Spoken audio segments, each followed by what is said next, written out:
الهجرة رحلة هادينا حمل الإسلام لنا دينا. Assalamualaikum warahmatullahi wabarakatuh. Alhamdulillahirabbil alamin. Wassalatu wassalamu ala asrofil anbiya'i wal mursalin wa ala alihi wa sahbihi ajmain. Amma ba'd.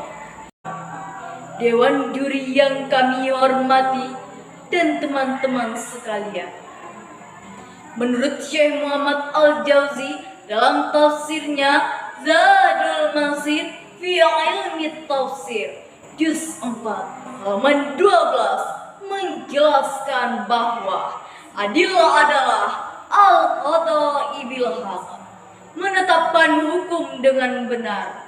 Namun hadirin, keadilan di Indonesia masih menjadi PR untuk pemerintah.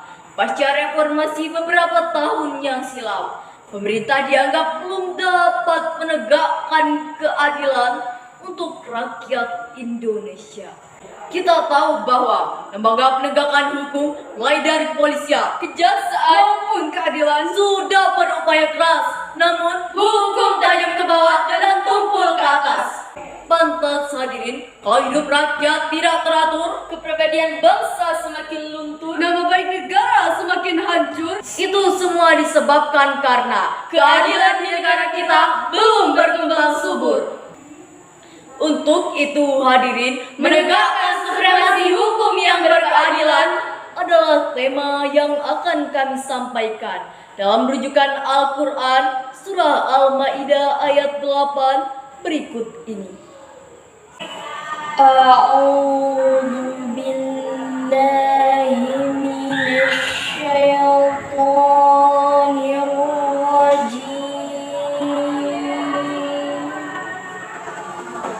Bismillahirrahmanirrahim.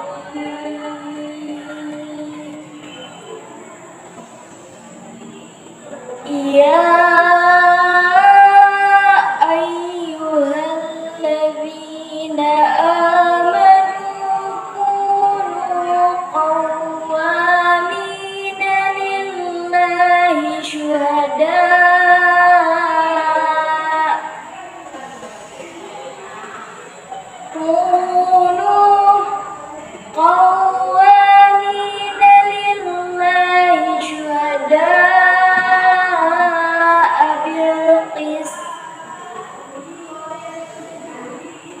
ولا يجرمنكم شنآن قوم على ألا تعدلوا اعدلوا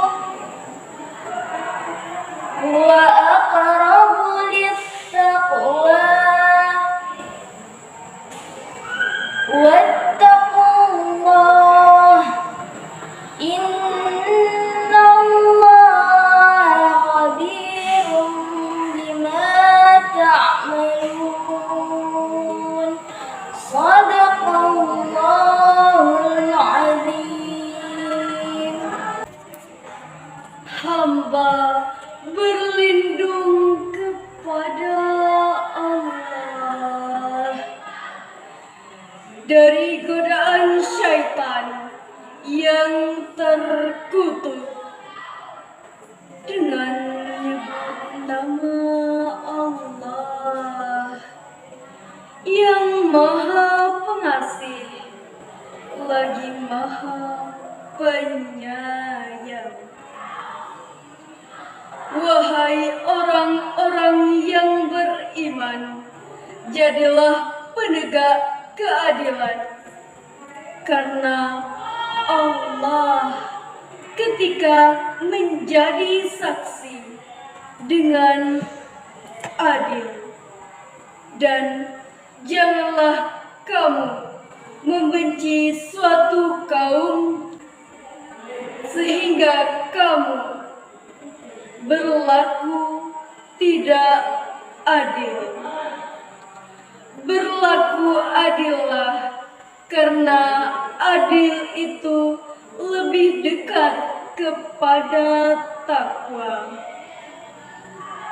Bertakwalah kamu kepada Allah.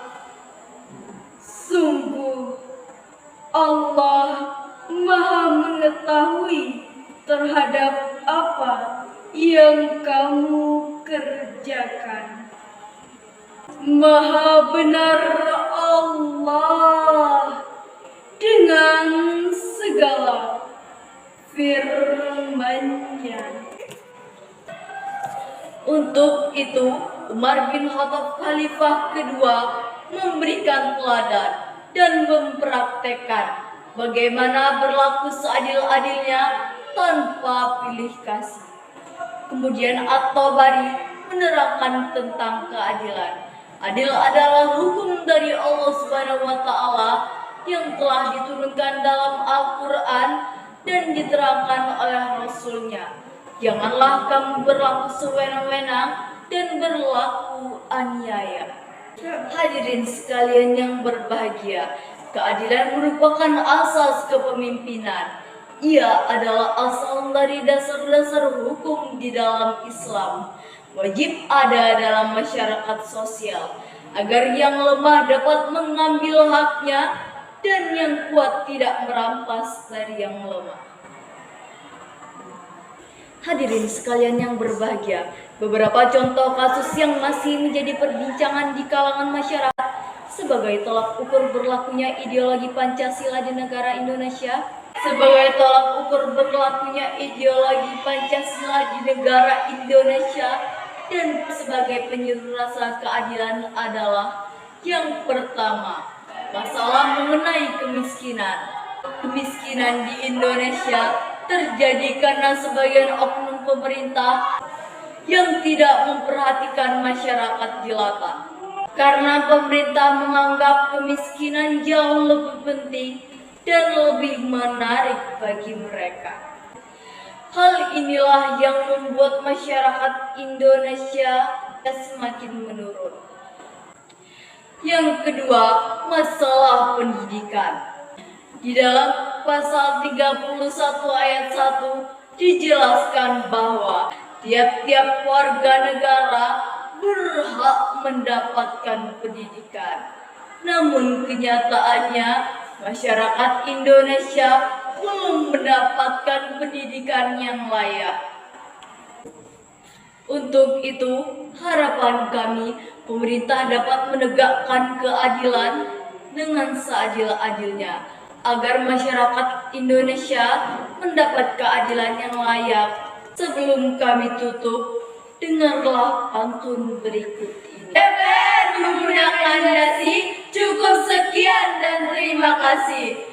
Wabillahi taufiq wal hidayah.